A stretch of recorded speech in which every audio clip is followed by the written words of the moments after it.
बिहार विधान परिषद के हो रहे मतदान में आज बिहार के 3 मंत्रियों ने सुपौल जिले के अंचल कार्यालय में पहुंचकर मतदान किया है।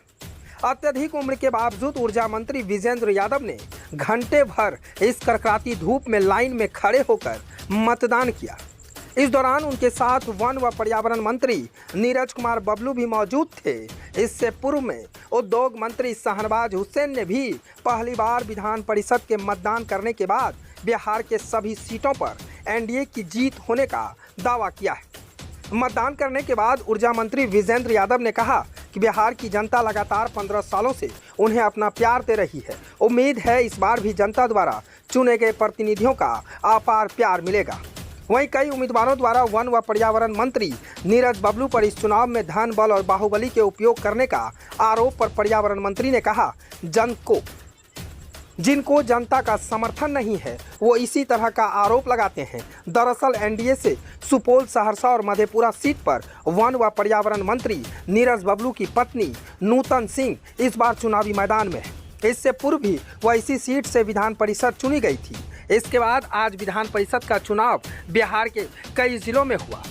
सुपौल में भी 3 मंत्रियों ने मतदान का हिस्सा लिया। उसके बाद उद्योग मंत्री शाहनवाज हुसैन ने मतदान किया। शाहनवाज हुसैन ने मीडिया से बात करते हुए बताया कि एनडीए की सभी सीटों पर जीत फिक्स होगी। हम 15 सालों से विकास उन्होंने बताया कि हम 15 सालों से बिहार का सेवा कर रहे हैं, इसलिए विधान परिषद का चुनाव में भी जनता अपार बहुमत से एनडीए को जीत तय करेगी। सुपौल से विजन न्यूज के लिए पप्पू आलम की रिपोर्ट। देखिए, हमने वोट डाल दिया है और वोट मतदान तो गुप्त होता है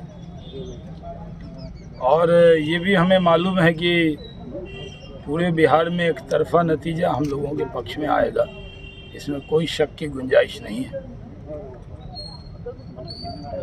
इस चुनाव में ऐसे हमने विधानसभा, लोकसभा में तो बहुत बार वोट डाला है और उसमें मोहर होता है और बाद में तो ईवीएम आ गया।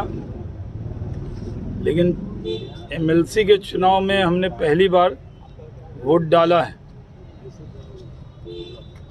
और हम सबको उम्मीद है कि हम लोगों के गठबंधन कुछ प्रत्याशियों का आरोप है कि धन बल और बाहुबल का प्रयोग किया जा रहा है। कहीं दिख रहा है आपको धन बल बाहुबल? यहाँ तो निष्पक्ष चुनाव है। जीतते हैं जिनको जनता का कोई समर्थन नहीं है वो इसी तरह का आरोप लगाते हैं। बेचारा आरजेडी है या विपक्ष के जो लोग हैं वो आरोप के भरोसे जिंदा है। एनडीए की सरकार भी है और एनडीए का उम्मीदवार है। जनता ने हम लोगों को आशीर्वाद दिया था, जैसे असेंबली के चुनाव में, इस चुनाव में जनता का आशीर्वाद हम लोग को मिलेगा निश्चित तौर से। हम लोग एकदम आश्वस्त।